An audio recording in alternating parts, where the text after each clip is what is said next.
আমাদের user management and roll যে প্রোগ্রামটা আছে সেটা ক্লিয়ার। এখন আমি কন্টাক্টে যাব, এ কারণে আমি অ্যাডমিনে লগ ইন করে নিচ্ছি। অ্যাডমিন প্যানেল থেকে কন্টাক্টে যাব। এখন কন্টাক্টে কি কি আছে? কন্টাক্টে আপনারা পাবেন সাপ্লায়ার, কাস্টমার, কাস্টমার গ্রুপও করতে পারবেন চাইলে। এছাড়া আপনার যদি কোনো ডাটা ইম্পোর্ট করার থাকে সেক্ষেত্রে ইম্পোর্ট কন্ট্যাক্টসের মাধ্যমে আপনি ডাটা ইম্পোর্ট করতে পারবেন।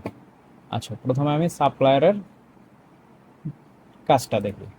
আমাদের কন্ট্যাক্টস মডিউলের মধ্যে সাপ্লায়ারে যাব। সাপ্লায়ারে যাওয়ার পর যদি আমি আমার কোনো সাপ্লায়ার বা যেখান থেকে আমি প্রোডাক্টটা নিচ্ছি তার ইনফরমেশন অ্যাড করতে চাই, তখন এইখানে আসতে হবে সাপ্লায়ার থেকে। আমি সাপ্লায়ারের বিজনেস নেম অ্যাড করতে পারি, ইন্ডিভিজুয়াল নেম অ্যাড করতে পারি, এটা দুইটা অপশনই আছে। আমি বিজনেস নেম অ্যাড করব, যেমন আমি এখানে আমার সাপ্লায়ার প্রাণ হিসাবে দেখাচ্ছি।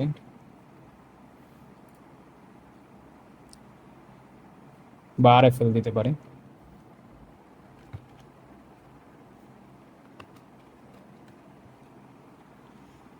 এখানে আমার দুইটা জিনিস ইম্পর্ট্যান্ট।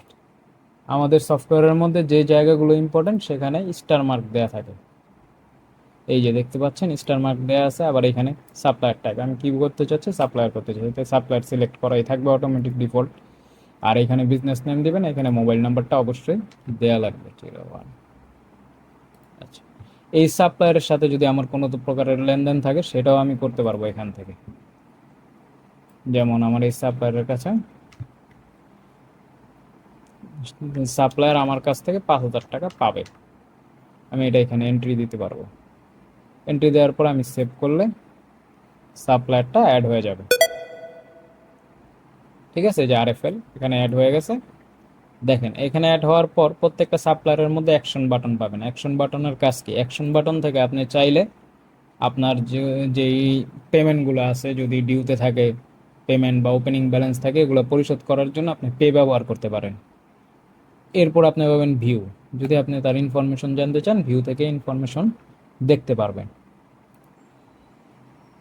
এরপর আপনি যদি চান যে এখান থেকে আপনি আপনার কিছু টাকা দিবেন, সেক্ষেত্রে যেমন 5,000 টাকা ওপেনিং ব্যালেন্স আছে, এখান থেকে আপনি 2,000 টাকা পরিশোধ করবেন। 2,000 টাকা সিলেক্ট করে সেভ দিলে আপনার 2,000 টাকা পরিশোধ হয়ে যাবে।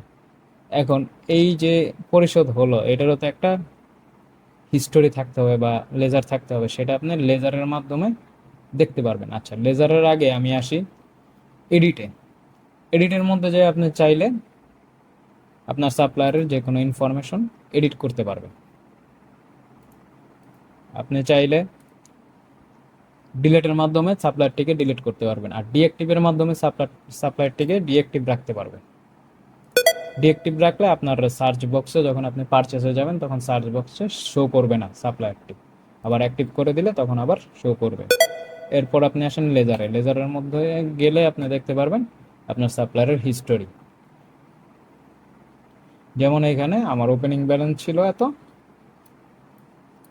পরিশোধ করা হয়েছে এত, আর এখানে আপনার ব্যালেন্স আছে এত, ব্যালেন্স ডিউ। এখানে আমাদের 4টা ফরম্যাট আছে, আপনি চাইলে 4টা ফরম্যাট যে দেখতে পারেন। 4টা ফরম্যাটের ভিন্ন ভিন্ন সুবিধা আছে। যেমন এখানে 3 নম্বর ফরম্যাটে আপনি ডিটেলসে দেখতে পারবেন যে আপনি কি কারণে পেমেন্ট করছেন। পেমেন্টের আগে তার সাথে ওপেনিং ব্যালেন্স ছিল, ওপেনিং ব্যালেন্সের পর আপনি পেমেন্ট পরিশোধ করছেন, এখন আপনার কত টাকা ডিউ আছে ইন ডিটেলসে এখান থেকে দেখতে পারবেন। চাইলে আপনি পিডিএফ ফাইল ডাউনলোড করতে পারবেন। চাইলে আপনি এখান থেকে পেমেন্টও করতে পারবেন। ঠিক আছে। আচ্ছা, এখানে চাইলে আপনি ইন্ডিভিজুয়াল স্টক রিপোর্টও দেখতে পারবেন, এই সাপ্লায়ারের আন্ডারে কি কি প্রোডাক্ট ক্রয় করেছেন। আচ্ছা, এই গেল সাপ্লায়ারের বিষয়। এখন আমি আসছি কাস্টমারের। কাস্টমারের ক্ষেত্রেও আপনি সেম একই রকম সাপ্লায়ার যেভাবে অ্যাড করে নিয়েছেন কাস্টমারও চাইলে একই রকম অ্যাড করতে পারবেন। আমি কন্ট্যাক্ট থেকে কাস্টমারে আসলাম, কাস্টমার থেকে আমি এখন কাস্টমার অ্যাড করে নিব।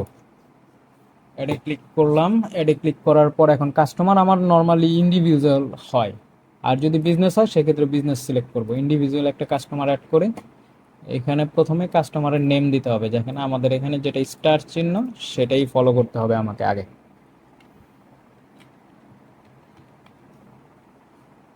এরপর আমার মোবাইল নাম্বার আছে স্টার চিহ্ন, এখানে আমি মোবাইল নাম্বারটা বসায় দিচ্ছি। এখানে আমার যদি অ্যাডভান্স ব্যালেন্স থাকে, বা না অ্যাডভান্স না সরি ওপেনিং ব্যালেন্স যদি থাকে, কাস্টমারের সাথে লেনদেনে ওপেনিং ব্যালেন্স থাকতে পারে, সেক্ষেত্রে আমি ওপেনিং ব্যালেন্সটা বসায় দিচ্ছি। এরপর আপনি চাইলে আপনার মতো কন্ডিশন বসাইতে পারেন, এখানে পে টার্ম বসাইতে পারেন, এখানে আপনি ক্রেডিট লিমিট দিতে পারেন যে কত টাকার বাকি আপনি দিতে চাচ্ছেন, এর বাইরে বাকি আপনার এখান থেকে সেল হবে না, সেটাও আপনি এখানে মেনশন করে দিতে পারেন। এরপর আপনি সেভ করলে আপনার কাস্টমারটি সেভ হয়ে যাবে। এখন আমি এখান থেকে, যেমন আমার 2000 টাকা ওপেনিং ব্যালেন্স আছে, ও আমাকে কাস্টমার আমাকে 1000 টাকা দিল, এখন আমি এই যে কন্ট্যাক্ট থেকে কাস্টমার এসে অ্যাকশন থেকে আমি এটা রিসিভ করে নিব। সেভ দিলে আমার এখন ওপেনিং ব্যালেন্স কমে যাবে। আমি এটা যখন আমি এটা চাইলে ভিউ থেকেও দেখতে পারি আমার কাস্টমারের সাথে লেনদেন। এখানে ভিউতে গেলে আমার লেজারটা চলে আসবে, আমি দেখতে পারবো যে আমার কত টাকা ইনভয়েস ছিল বা ওপেনিং ব্যালেন্স ছিল, কত টাকা পরিশোধ করা হয়েছে, কত টাকা বাকি আছে। এইভাবে আমি এইখানেও ফরম্যাট পাবো, 4টি ফরম্যাট পাবো। 4টি ফরম্যাট আমার প্রয়োজন অনুযায়ী আমি চাইলে দেখতে পারি।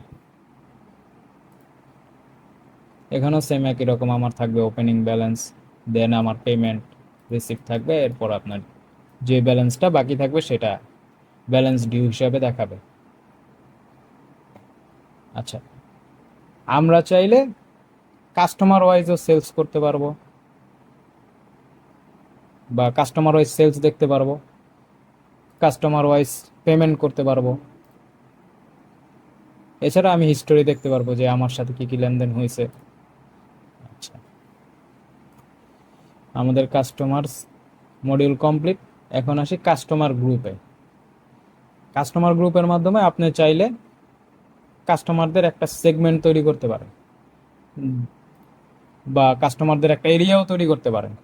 সেই ক্ষেত্রে আপনি যদি তাকে বিশেষ কোনো কমিশন দিতে চান, সেই ক্ষেত্রে সেই কমিশনও দিতে পারবেন।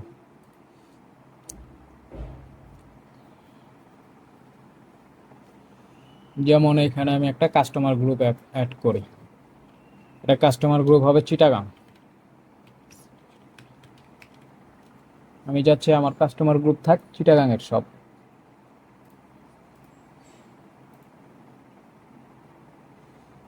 এরপর আমি চাচ্ছি তাকে পার্সেন্টেজ দিতে, যেমন আমি ডিসকাউন্ট দিতে পারি 10%।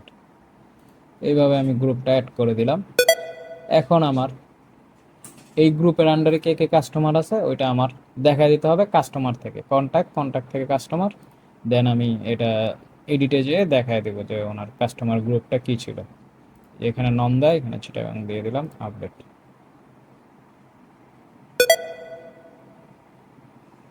আমাদের কন্ট্যাক্টস মডিউলেরও কাজ শেষ।